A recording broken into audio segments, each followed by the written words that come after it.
стыдно быть русским. Никогда не думал, что подобная фраза может прийти в голову. Ведь нам с детства прививали гордость за свою страну. Сначала за Советский Союз, потом за Россию. Мы всегда знали, что быть русским – это значит иметь честь и достоинство, быть благородным и миролюбивым. Нас всегда учили тому, что русский не агрессор, и мы, русские, никогда не нападаем первыми. Мы, русские, всегда считали себя старшим братом, готовым в любой момент протянуть руку помощи братским славянским народам.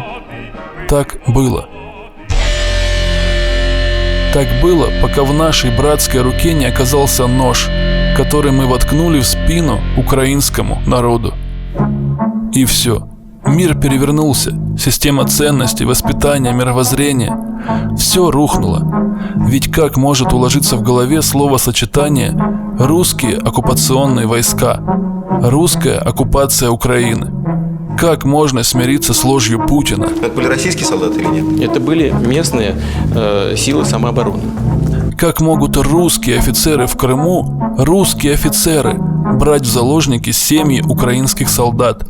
Как русские офицеры могут воевать с украинцами, выставляя живым щитом перед собой женщин и детей?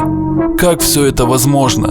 Мы ведь русские. Но теперь фразу «я русский» можно говорить только шепотом. Я стыжусь. Мне стыдно, что я русский.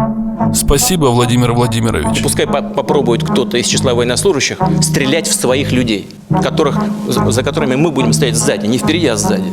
Пускай они попробуют стрелять в женщин и детей. Мы привыкли ругать америкосов, а теперь постепенно привыкаем ругать и хохлов. Хотя втайне попросту завидуем и тем, и другим. А все потому, что Путин боится. Ведь на Украине случилась настоящая революция. Путин увидел в свободном и несгибаемом украинском духе угрозу для своего режима. И тогда включилась чудовищная по своим размахам машина лжи для дискредитации украинской революции. Путин сделал из нас, русских, стадо тупых свиней.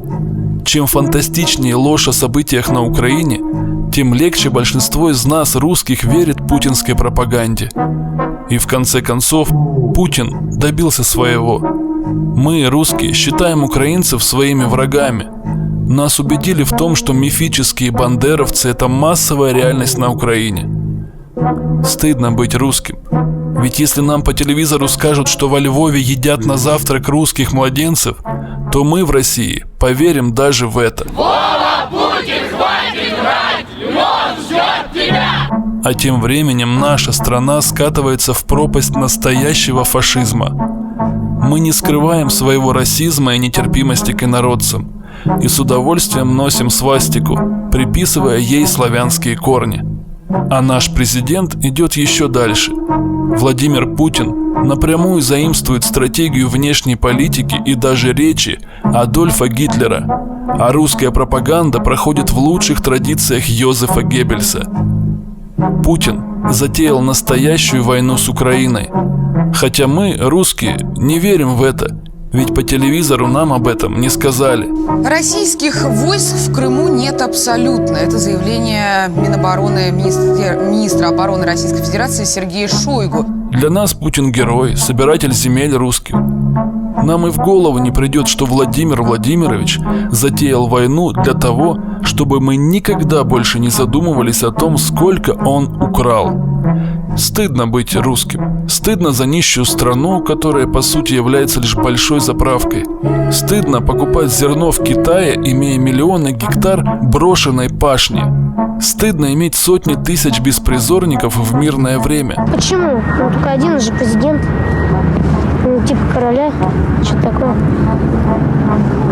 Ну, есть власть. Что, он не может ничего сделать? Стыдно за разрушенные заводы и повсеместное исконно русское воровство.